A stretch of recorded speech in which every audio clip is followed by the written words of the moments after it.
Welcome to Policy and Prejudice. We've been off the air for a while, but we have a special show today. A show dealing with a very urgent matter. My guest, my very special guest, all the way from Bridgeport, Connecticut. Her name is Amarin Vorachak, or Vorachak. Yeah, you got it, Vorachak. Okay, Amarin Vorachak. She has written a book, a very explosive book, dealing with sexual harassment in the military. It's titled Battle Scars. The war against sexual harassment in the U.S. military and their cover-ups. Published by Street Illustrated Publishing. That's your company, I take it. No, that's actually one of my friends' company. Okay, all right. This seems to be a very, very elaborate write-up here, Amarin. Let me ask you a question. How long were you in the military? I was in the military a total of 12 years, and I spent 4 in the National Guard initially. Mm-hmm. And then after a while, I decided to go active duty to learn more about being a soldier and to excel in my military career. Okay. So Now, your background, you're originally from where? I'm originally from Bangkok, Thailand. I was born there in 75, Mhm. November 16th. And then my family and I migrated into the refugee camp, Okay. and we came to the United States August 17 Mm-hmm. of 84. So anniversary is coming up soon, 30-something years. Mhm. Yes. And we came originally to San Diego, California. Okay. And I moved to Bridgeport, Connecticut when I was 14. All right. And went to high school and then finally moved back when I was 19 or 20 years old.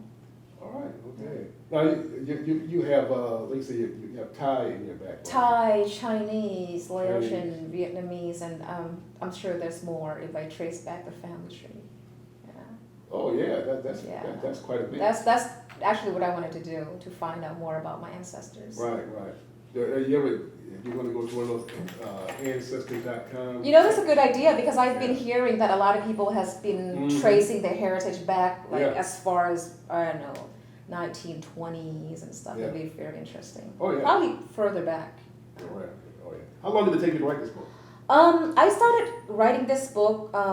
The idea came to me because it actually was a diary. Mhm. Diary entries came to me when I was getting ready to go to Afghanistan in 2010. Mm-hmm. And I knew that, you know, with all my experiences in the military, and I wanted to write about it and share, because there's a lot of things Mhm. that people in the home front don't know, because of course a lot of stuff has come on CNN. Mm-hmm. So to write about it and to be a woman in the service coming from the horse's mouth, not just that, but as an immigrant, because, you know, I think it would be very interesting.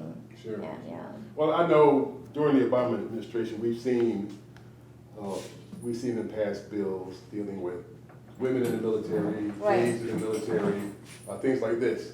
So one of the drawbacks of women in the military, and I guess you can expect it to happen, is Right. the sexual harassment. Mhm. Okay, and there have always been women in the military, Yes. but not fighting along with the guy. Right. Okay, We're that- like that's the support and, Yeah. you know, in the back, but At least now, not in America. right, with the time changing, Right. the women are stepping forward more and more. Sure. So, but we also keep it in the back of our mind too, that, you know, we have to work extra hard to earn the respect, because Mhm. it's still the man's world in the military, no matter what. Right. No matter the equal opportunity, anything Mhm. like that, you still have to earn your respect and be Right. as good or work as hard Mhm. on whatever job you have in the military. Right.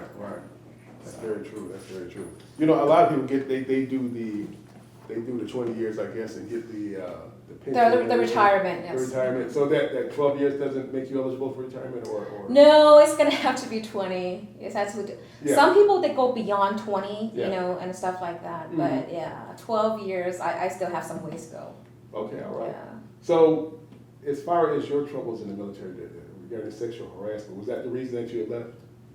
No, that's not why I left, because through the years that I've been in, Mm-hmm. it was almost like an everyday thing. Right. But after a while, you just kind of blow it off and just be like, okay, unless they touch me or something, you know, I'm just gonna carry myself in this manner where, you know, this is not who I am, this is not the kind of woman that, you know, that I live my life to be like, you know, I'm out there seeking attention. So I just keep it professional at all times. But the reason why I left was because I wrote this book. Mm. And it was actually, let's see, last year. I was stationed in Korea for 2 years, starting 2012. I got there December 2012. And I was finishing up the book, and the website was put up on Facebook. Okay. I say sometimes last year, I think it was either November or December timeframe, I don't remember. Mm. I was called, my commander called me and he said, hey, you need to come into the company, somebody wants to see you. And I said, uh-oh. Right. I said, what is it now, so I went in and there was a lieutenant there. The next day I went in and he said, my name is Lieutenant, such and such, I'm here to talk about your book. Mm. And I said, wow, I haven't even published it yet. What do you mean you came to talk about my book? So he sat me down in a private room and started interrogating me for about almost 3 hours because everything has to be written and I have to sign off on every question.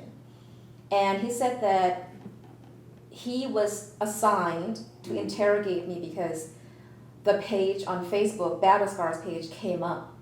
And yeah, so they... So how would they know about that? How would they... The military knows everything, especially something like this. They obviously would know your Facebook page. Oh well, yeah, they do. So they like probably you are their, like you're their property. Yeah, the property of the government. So Sure. Whatever you think is private is not private. You know what I mean? Mm-hmm. Even though your page is set on private or whatever, they can get in and they can see what your activity or what you're talking about. Mm-hmm. So my page came up. In fact, I did not know this until I started talking to one of my ex-boyfriends from like 7 years ago who worked with the Pentagon. And he said, oh, by the way, congratulations on your book. And I said, excuse me? And he said that basically the book already went all the way up there. They already know something about it. Yeah. Because I did not tell him anything about my book at all. Maybe I might have mentioned it like a long time ago, but it was nothing serious. I would just say, hey, I'm thinking about writing a book, And how sometimes people was like, oh, that's nice because it takes a while or maybe not at all. But I was very serious about this book, so I just started writing, and it was really hard because there are some chapters where I have to pause and stop. And, it was very emotional, very painful. I can imagine, yeah. And as the chapters goes on, though, it's like relieving the pain and letting go. Because a lot of the stuff was bottling inside of me, not just my experience, but the experience of people that I really care about throughout my career. That was very, very disturbing to me, that I had to keep a secret for myself, because some things you just can't talk about, and because if you bring up the issue, even though the military said, please bring it up the issue so that we can fix it. But then, along that line, you kind of get singled out. That's their way of figuring out what's on your mind. Right. That's really what it is. And then later on use it against you, of course. Oh yeah, it's a form of psychological warfare. Oh yes. All its own. What incident that happened to you made you write this book? It was countless. It was, the final straw for me was, it was really horrible. My second deployment was in Iraq again for 15 months. Okay. And wow, I was stationed in Fort Bragg, and the leadership there was a piece of work. It was something else. And I never thought that, because ever since I was small, watching, movies, the Army or any branch of the service was always about honor and integrity and, looking sharp and representing yourself. As soon as I switched from the National Guard over to the active duty, because I chose Fort Bragg because I wanted to go to jump school. I wanted to be airborne. So I said, hey, please send me over there, and if you can get, me in with the 82nd, it'll be better. But I didn't end up with the 82nd. I ended up somewhere else. Right. And I started having problems with female leadership. You would think that us females would stick together, Right. would, like sisters and look Sure. out for each other. And I forgot what one of my sergeant majors said. She was a female. It's like a crab in the pot syndrome or something. Because Crab like in when the you put barrel. a bunch of crabs Crab in in, the yeah, barrel, yeah. they started dragging each other down, Yeah. and that's how like a lot of the females were Right. acting. My best friend and I got in there at the same time, and we were having a lot of problems with the higher up, the females' leadership. It was always about who's got attention from the males and who's better than who, and to me it was petty because I wasn't there for that. And it went as far as I was being accused of infidelity and stealing husbands, or something, other people's husband, because when I was there were male leadership that actually took my phone number from the company's roster and started texting late at night and calling and trying Really? to, it was very inappropriate. Yeah. And a lot of them were married, so that's just automatically my fault. Being a female, it's like, oh, I'm sure you threw yourself out there. Threw myself out there when Yeah, it was just right. ridiculous. And then came to find out that the same leadership, the women that's supposed to be so upstanding and trying to tell us that, to act like a lady, to act a certain way, were the main ones that were scandalous and doing the stuff that they were accusing myself and my friend of doing. So that was very interesting. That was later on found out when I was deployed. Because when you're in a deployed environment, you see everything that's going on because everybody lived together so closely. There's really no secret, But I just keep everything to myself, and I don't get caught in that kind of stuff. But it seems like they just. What you had mention to, you made reference to about women sticking together. I noticed that there really is no more feminist movement. Oh God. The feminists of yesterday are trying to graft themselves into the world of men today. Right. And they don't care about that at all, especially in these situations. I noticed with women police officers in trouble, they don't really back each other. Women in the military, in these types of situations, there's especially, then you got divisions between white women, black women, or whatever. Oh yeah, Asian women, yeah.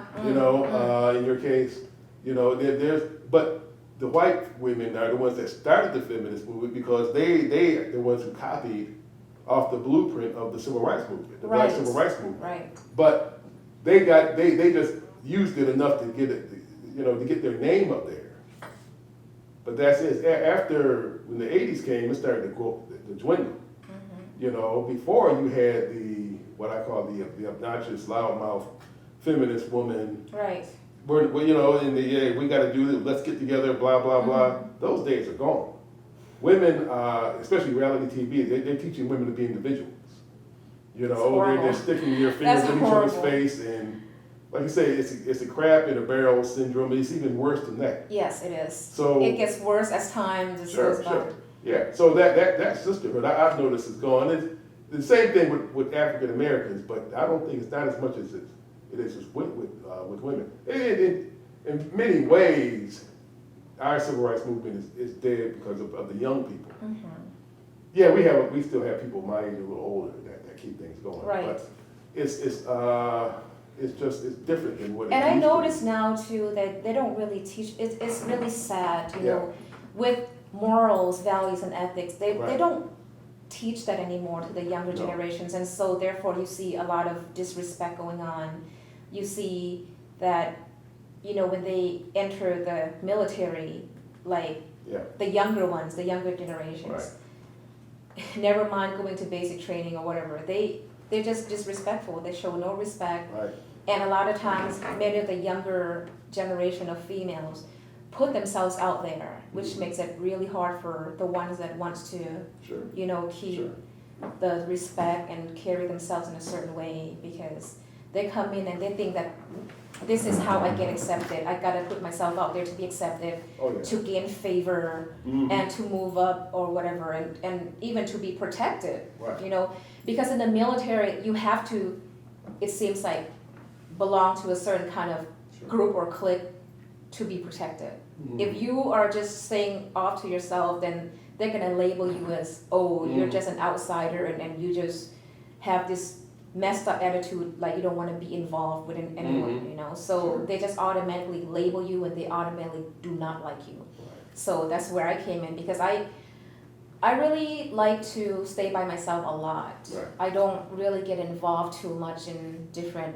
I mean, I treat everybody the same. Yeah. You know, if you're respect me, I respect you. You know, type thing, and I'll work with you, I'll associate with you, but not to the level where we're going to be hanging out, or we're Right. going to belong in a certain group, Sure. which I'm really against. It is dangerous to belong to a lot of those groups anyway. Oh yeah. You know, Yeah.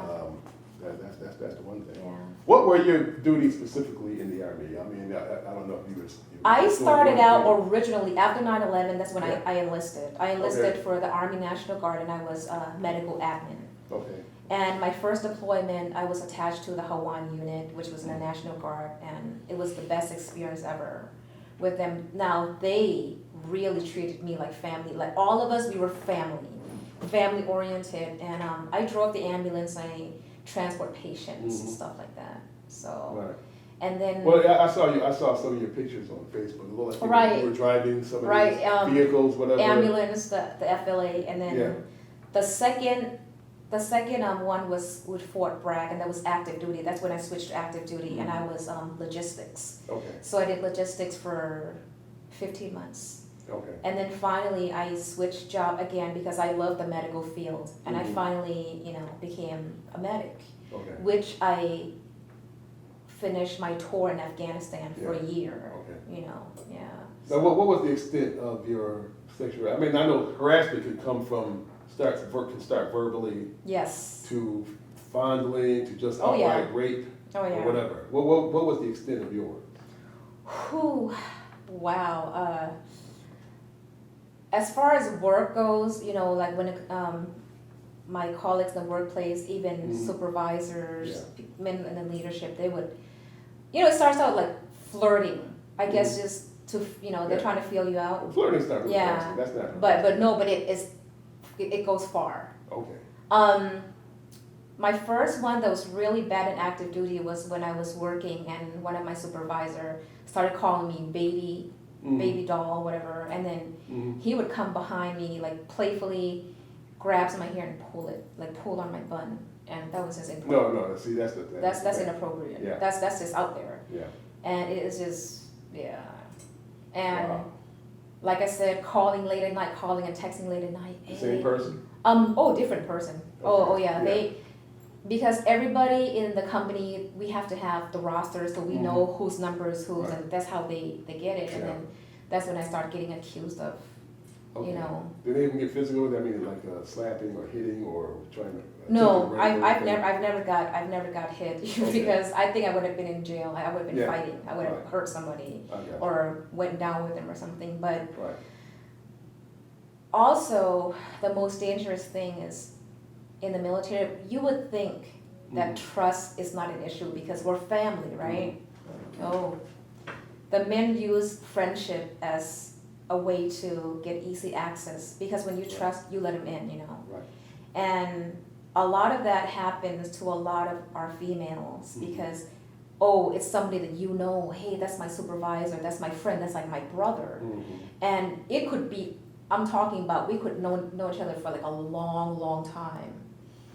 And one incident was, after I released the book, I started getting so many stories because I guess with women, a lot of them, they're afraid to share because they're afraid of how they're going to be looked upon or, talked about, or reprisals, So one of the young women that shared this with me, one case it was very disturbing and stayed with me for a long time.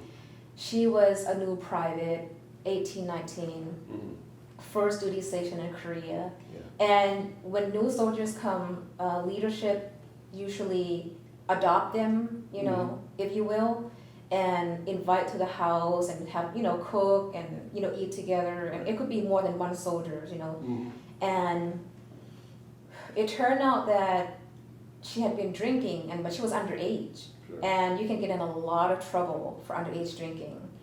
So the captain that adopted, the soldier's like, oh, it's okay, you're with me, it's okay, just have a good time, eat, drink. So she started drinking and didn't know that, I guess something was put in her drink. And the wife was the one that did it and helped out her husband to rape the girl. Mm-hmm. With Bill Cosby and Camille? I'm only kidding. I'm kidding, Carl. So seriously, so when she got up and she realized what had happened, she said, I'm going to tell somebody. And then they threatened it and said, oh, well, if you threaten somebody, who are they going to believe? You, a newly private, underage drinking, or, the captain. So she just carried that with her. Like, she was just traumatized by that. Wow. Yeah. Well, moving on, since while dealing with the situation of sexual harassment, we're going to move on to LaVena Johnson. Oh, yes. Because you knew her personally? No, I did not. Okay. We were in the same compound in 2005. Mm-hmm. I had already been on Balat Anaconda for some months before she came, because I was there March 6th of 2005, and she came in May. Okay. And it wasn't long after that she was murdered, or they said commit suicide. Now, how much of your book deals with her? Oh, pretty much, like throughout. Oh, wow. Yes, throughout. Wow. So it weighed heavily on me, because I found out from some of the people in her unit, because I was drinking coffee at a coffee shop one day and they were talking about it. Now, when this kind of stuff happened, we're not really supposed to discuss it, but in private, I asked, so what happened? Because her body was found in the tent behind the dining facility that some of us go every day, because it was actually near where I lived. And they told me that she found out something, a secret, I don't know what, and she told another person, and I guess the other person mentioned it to somebody else. One night she was called out in the middle of the night, saying that she was supposed to go on a mission. So everybody's thinking, even the people that, later on found out that she was actually found wearing her PT's, not full gear uniform for the mission, but in PT's uniform. They said, oh, well, that's how she was found. And she left in a vehicle. They said that she was walking towards a vehicle.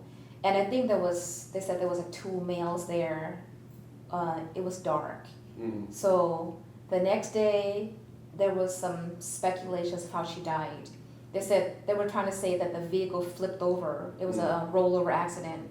But then they said that she was hit in the face with an M16, with a buttstock of an M16. Right. And her body was found laid out in her PT's uniform. And it wasn't until years later when her family released the gruesome photos and all the stuff that happened to her. And it stayed with me for so long. So she was set up. She was definitely set up. Going out, being called out in the middle of the night. Yes. Say you're going on a mission. Yes. Wow, that is amazing. And it was sad because it was just only a few months for her birthday. Yeah. And she was 19. Amazing. Whew, and so emotional. Well, here's the thing. I understand what you're saying. Okay. The thing is, and I don't know, you probably saw that movie, The Verdict, the little short documentary. I have not seen it, but yeah. I did hear her family, and Miss Donahue is the family's journalist, and was mentioning about that. That's the most powerful thing. I've seen a few LaVena. I am so afraid because it's so emotional. On YouTube. Yeah. This one is just a few minutes long. Yes. And it's an actress who plays the part of LaVena. I'm trying to think. Her name is Zainab Balogan or something like that. Yeah. And she kind of does a silent depiction of all the things that they claim, all the reasons that they claim she passed away, which are ridiculous. Yes, it is. Unrealistic. Yeah. But that's the military, and So, you know, much like the police, this is when they drop to, they stoop to the level of the police department, you know, of stupid cops. Right. When they give you these explanations and expect you to believe them. And they were like so far-fetched that even if you tell children about these things, they wouldn't even believe you. No. So how stupid do you think her family is? Exactly. And the sad part about all of this is that, you know, I have to bring myself to finally look at that documentary. But finally, when I did finally get a hold of Dr. Johnson, and and the team and his journalist actually bought the book, read it, and was really blown away because he said there was stuff in the book that was never released, you know, and I knew about. Right. So he and I we talked for hours on there, and I was just so happy to have gotten a hold of him after all these years. They were trying to say stuff like they were just throwing things out there from she was depressed because she ate a gallon of ice cream. I do that, you know. A lot of people do that because it's hot, right? It's hot in you know, out there in the desert. Of course, who are these people that meet together and come up with these ideas? Ice cream, because she was depressed, and then after she ate the ice cream, she went and shot herself. Give me a break. Sure. I mean, that just made me so angry because of how ridiculous it is. And then how in the world is she gonna grab an M16 and then blow her head off when you know?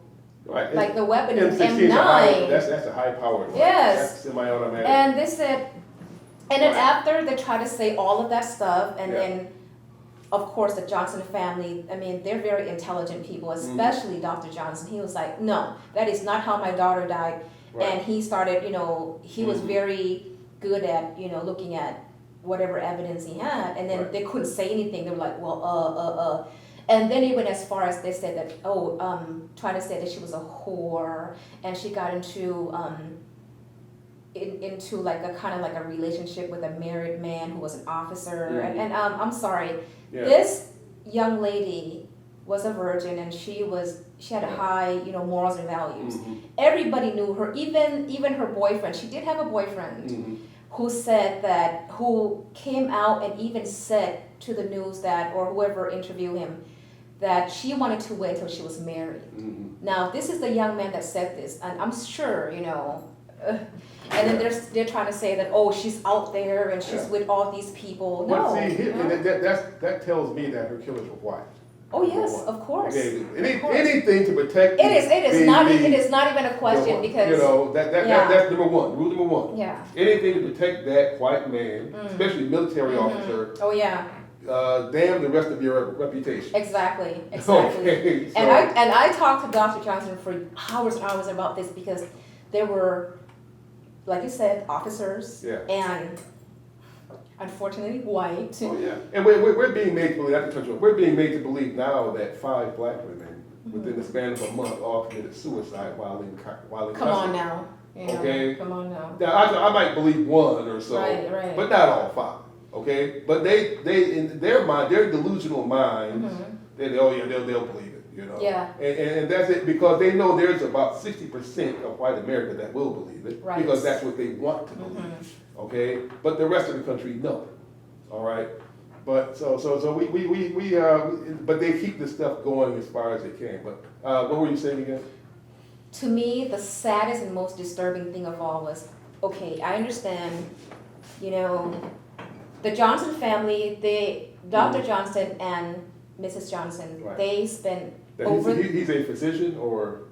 He is, no, not a physician. I think he works with like patients as far as like psychological. I'm not sure that he explained to me, but they work for the government for 30-some odd years. Okay.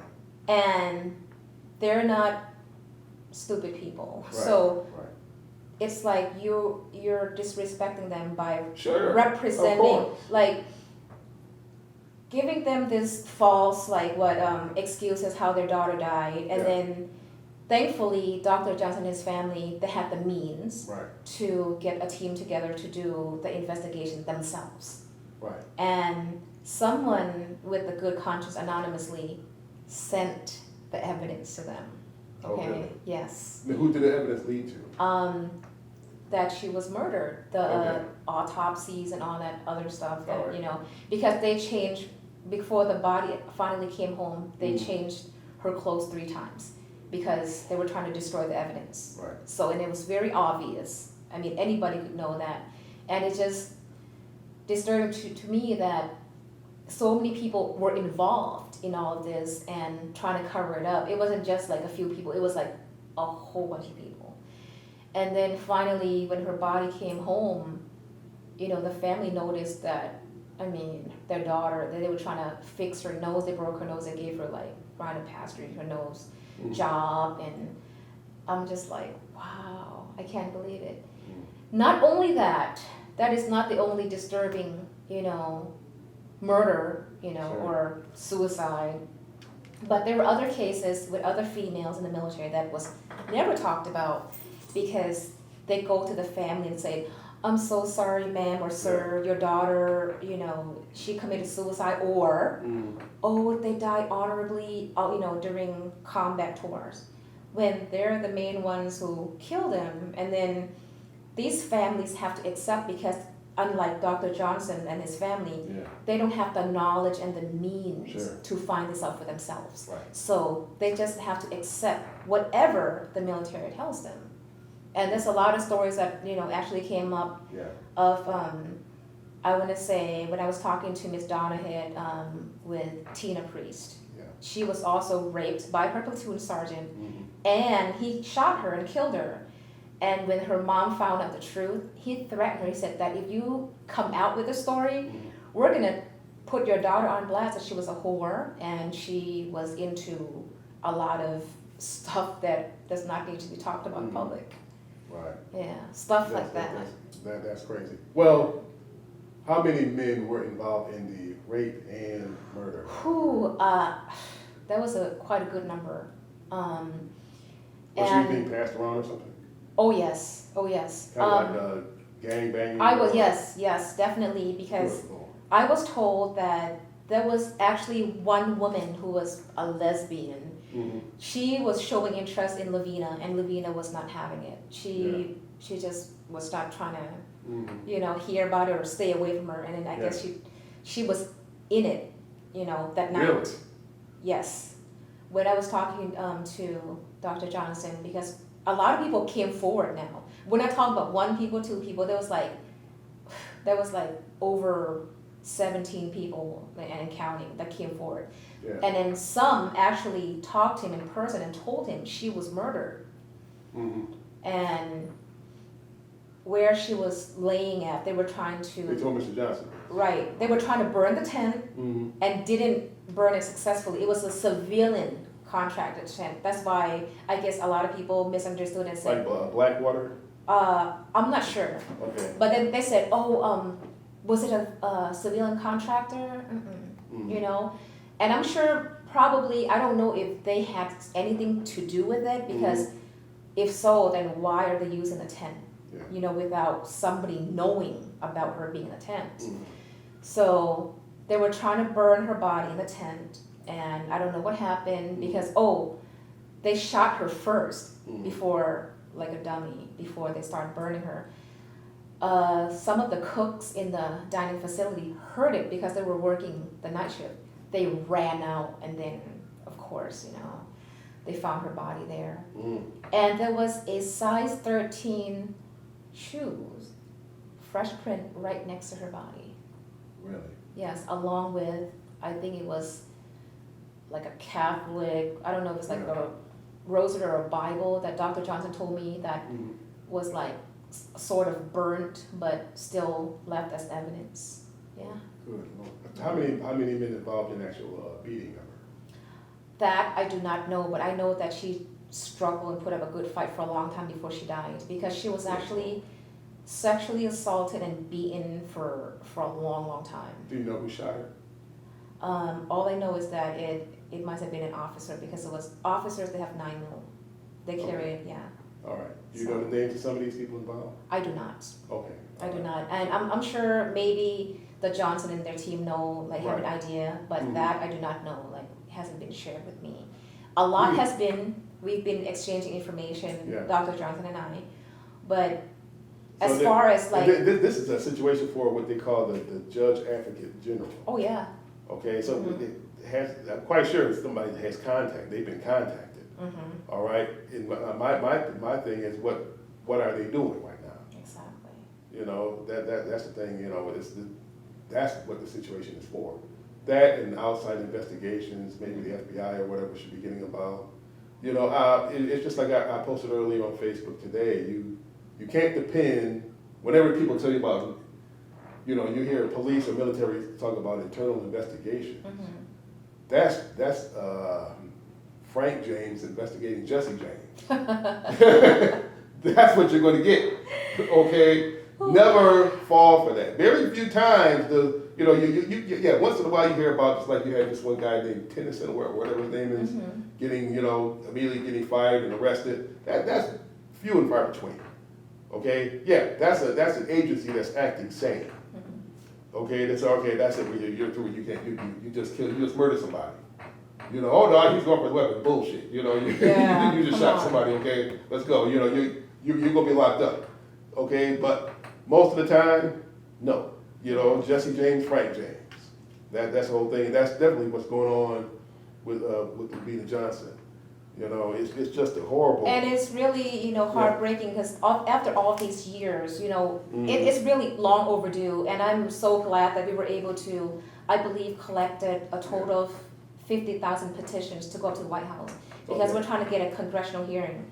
Okay. I know the Johnson family, they know that, yes, it's not going to bring their daughter back, but they deserve the truth to be coming out saying that their daughter did not commit suicide. She do not, that was very disrespect. Exactly. And just to give and to restore that respect that she served honorably, that she was murdered, that justice was served. And we're trying to pass a law actually to protect the women in the services and to call it, I don't know, maybe like the LaVena law in her name, in her honor. Yeah. Because we have future generations that are going in that needs protection. Yeah, and that's why, because they would hate to see that.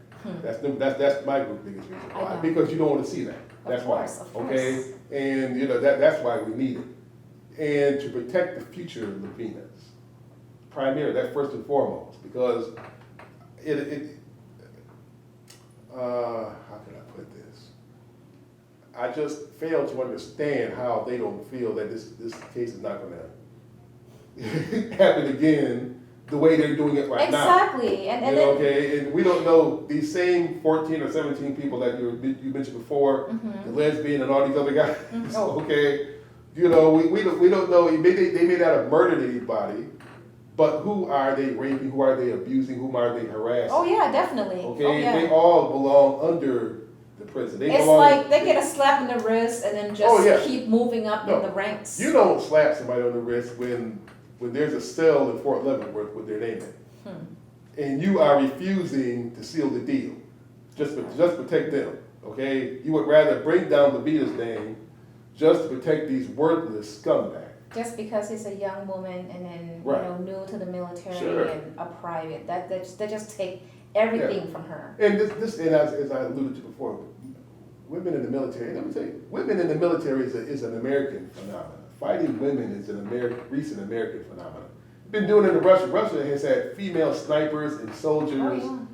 Europeans, Africa. They've had these things for generations, decades, maybe centuries.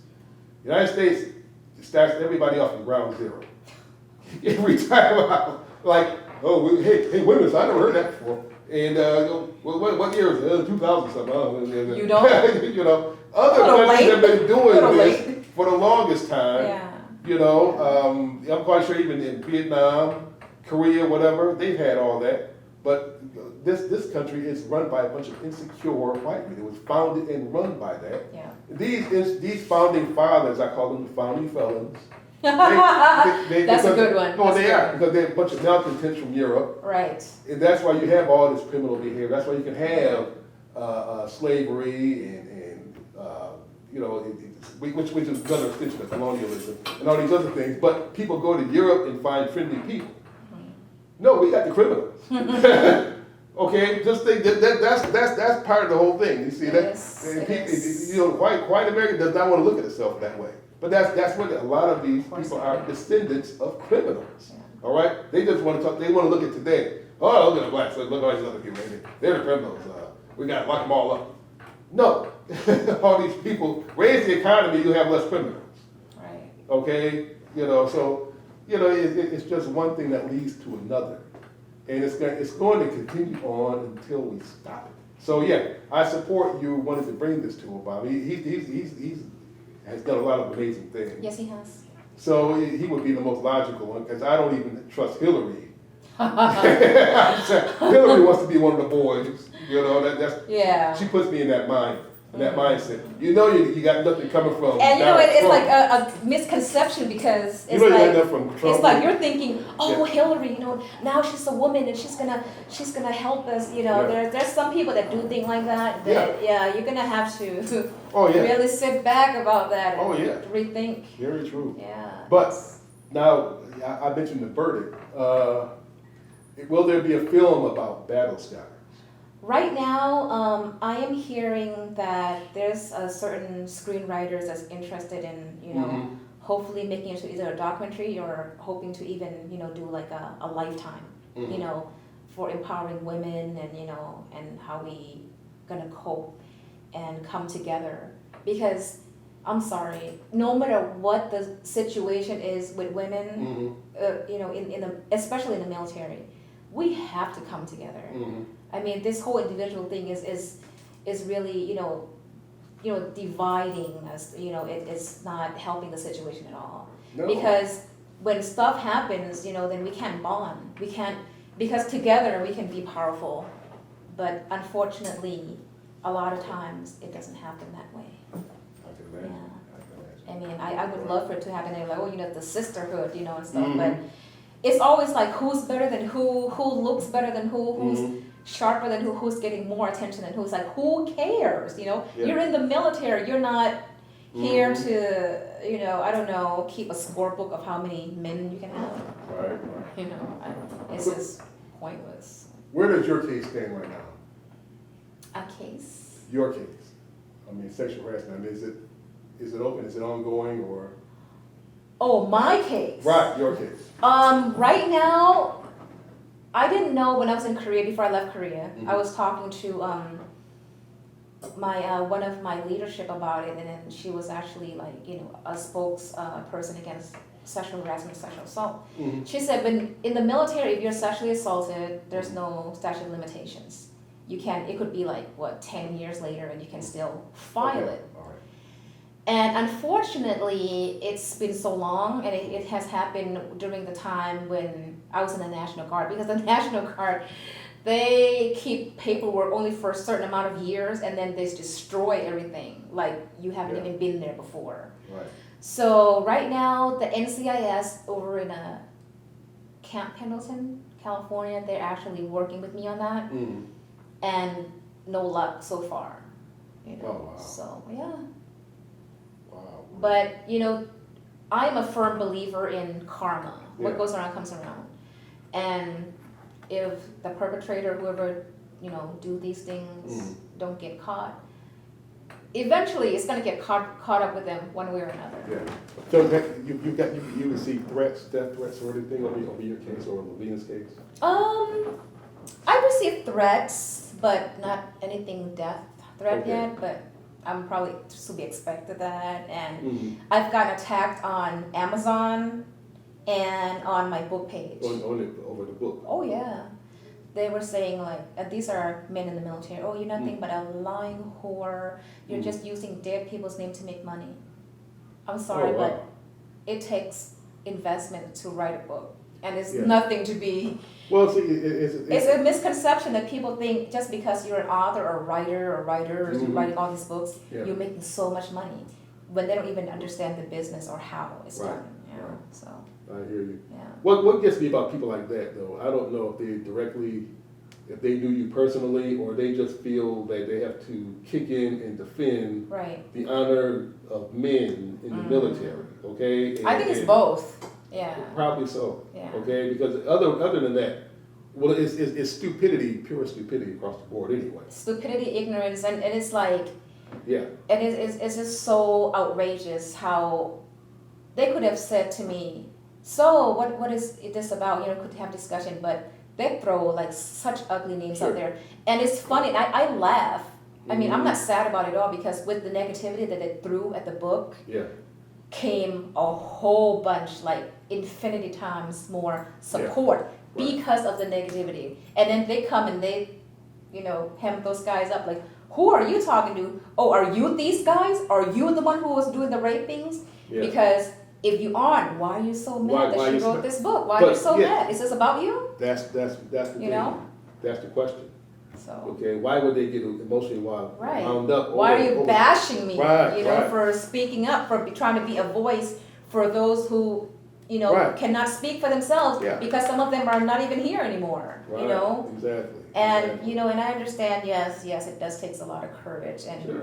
but you know, I just feel like, I don't know. I'm just like my friend said, it's funny because when I came to visit my hometown, they said, you know, we've always known you as the rebel, Mhm. people that, you know, the kind of person that never really follow, you know, like, you know, don't, it's not like a straight line. I would like not really break the rules, I bend the rules, you know, and Right. if it's not right, I am not following it Sure. type thing. So she said one of my friends said it was fitting Mhm. for me to take a stand and do this, and I don't feel any fear at all because being a 3-time combat veteran and having survived so much, Mhm.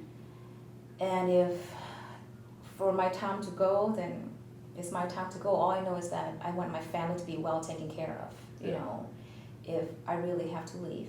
Right. So, and what better way than to stand up for what's right, Yeah. you know, Oh, and yeah. to make changes, to help make changes for future generations and for the service members who are still in.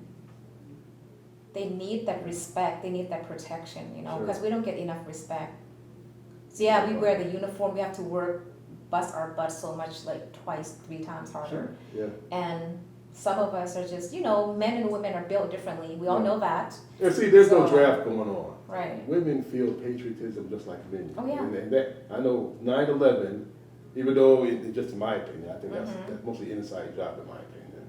You know, I think everybody, all y'all that went there should have went to D.C. once you got your uniform and arrested George W. Bush and Dick Cheney. That's just my opinion. Right, Instead right. of wasting all that Yeah. time going to Iraq Mm, and Afghanistan. It was. Okay, you know, because it was a complete setup. It's too much evidence out there.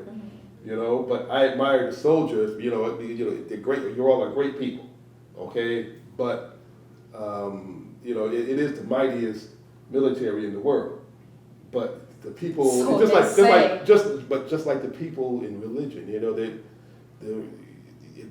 religious people are very nice people, humble people, right. but they're led by a group of nuts, Hmm. a very handful of Yeah, wacko. yeah. And the same thing is with military. And they become extremists, and then Right. they just blow everything out of proportion, Yes. and just, that's when the division comes in. Division comes in, and that extremism is born out of insecurity and wanting to hide Right, right. their own hypocrisy. You know, that's the thing. Thank you so much for coming up. And Yes. thank you for having me here. It's been a pleasure. You can brag to people that you've been. We took it to the Anchor Bar beforehand. Oh yeah, You know, I and got the T-shirt. There you go. You know, and Anchor Bar is lauded as the original home of the chicken wing, but really Buffalo chicken. it's number 2 at that. Oh, all right. Oh yeah, you know, we had the Young family that had preceded them by roughly a year or so. You know, and they some of them are still around. You know, one was just a couple of blocks away from me, and he had a restaurant closed down. Oh, But the Anchor wow. Bar just took it and ran with it and started telling everybody all around the world, oh, where they, you know, the Anchor Bar is a good place. It's a great place. I love it. You know, but don't make that claim. Okay, don't do that. You know, but it has been an honor to have you. Oh, it's an honor for me to be here, and You I know. thank you so much. I hope it's not the last time. Oh, of course not. We can do more with you at the station. You can deal with the station more because we have talk shows directly from, you know, people, announcers and broadcasters, whatever. I would love that. I would Yeah. love that opportunity. Oh Definitely. yeah, and we can make better services outside of the realm of this show. Right. Okay, and to have you up here again. Mm-hmm.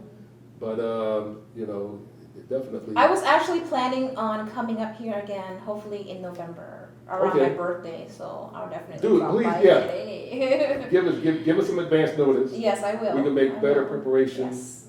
you know, and continue to talk this book up because this is a very important book. Battle Scars, and you people need to go out and get this. The War Against Sexual Harassment in the U.S. Military and the Cover-Ups. And this is something that you have to get, written by Amarin Vorachak, our very pretty friend here, who doesn't look like a soldier, but she was, if you can see, she's here, full metal jacket, okay, and all decked out and everything, looking like I don't want to mess with her, you know, got her, it was an M16s, Oh yeah. you know, 2 of them in her arm, okay, but here's the thing, you shouldn't have to fight against your own soldiers or your fellow combatants. That's the thing, and that's you get hard-headed soldiers in the military, and they force you into those situations, and that's where the problems come up. My name is Chris Stevenson. Speaking of books, my book has been released as of this week. It's called The Miles I Syndrome. have to get your book soon. You know, and it's a timeline of columns dealing with people on mostly on the right and some on the left who are mad at Obama, and that book is published by Uptown Press. You can get it on Amazon and Kindle. You can get this. Can they get this on Amazon? Yes, there's also in Kindle form as well. Okay, yeah, and also, you know, feedbacks are very helpful.